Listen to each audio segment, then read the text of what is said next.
तो नमस्कार दोस्तों, आज मैं बताने जा रहा हूं आपको उन एक्सेसरीज के बारे में जो आपके घर में लगा होना अनिवार्य है। क्या होगा यदि आपके घर में एक्सेसरीज नहीं लगे हैं और क्यों लगाना आवश्यक है? यदि लगे भी होंगे तो यह कैसे काम करते हैं, किस प्रकार से आपके घरों के परिपथ में उपकरणों की सुरक्षा प्रदान करते हैं, उसके बारे में वीडियो लास्ट तक देखिए। तो बात करते हैं हम सबसे पहले एमसीबी की, जो जैसे घर में सप्लाई मीटर में आती है उसके बाद जस्ट लगाने वाली एक्सेसरीज है जिसका नाम एमसीबी है। एमसीबी का फुल फॉर्म होता है मिनिएचर सर्किट ब्रेकर। यह कैसे काम करते हैं उसके बारे में हम जान लेते हैं। मान लीजिए आपके घर में शॉर्ट सर्किट होने की आशंका हो रही है या सप्लाई से ज़्यादा वोल्टेज आ रहा है, वोल्टेज आने के कारण ओवरलोड हो जा रहा है परिपथ में, तो उस कंडीशन में दोस्तों हमारी जो एमसीबी हो ऑटोमेटिकली ट्रिप हो जाएगी दोस्तों, जिसके कारण हमारे जो ओवरलोड के कारण है हमारे परिपथ में जितने भी लोड लगे उपकरण लगे हैं, इलेक्ट्रिकल उपकरण लगे हैं, वह इस ओवरलोड के कारण खराब होने से बच जाएंगे दोस्तों, और कोई भी हमारे उपकरण कोई किसी को क्षति नहीं पहुंचेगी। तो यह इस प्रकार से हमारी सेफ्टी एक्सेसरीज के काम करती है, परिपथ में सेफ्टी डिवाइस के रूप में यह काम करती है।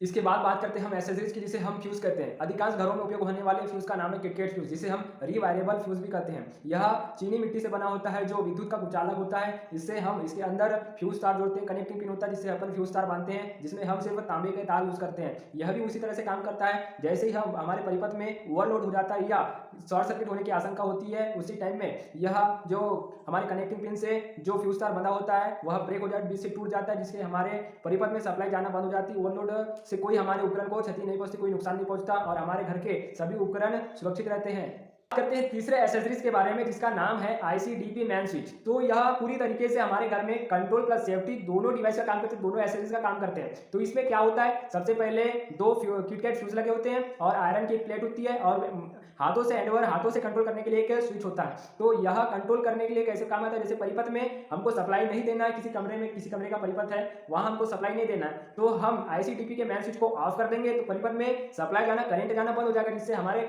कमरे के परिपथ में कहीं फॉल्ट आ जाता है, किसी उपकरण को लगाना है पुनः लगाना है तो हम ऑफ कर देंगे और पुनः वहां लगा लेंगे, तो उस परिपथ में कोई करंट नहीं रहेगा जिससे हमें कोई क्षति नहीं पहुंचेगी। उसके लिए हम आईसीडीपी का प्रयोग करते हैं। तो आपको वीडियो पसंद आया हो तो लाइक कमेंट प्लस सब्सक्राइब कीजिए। धन्यवाद दोस्तों।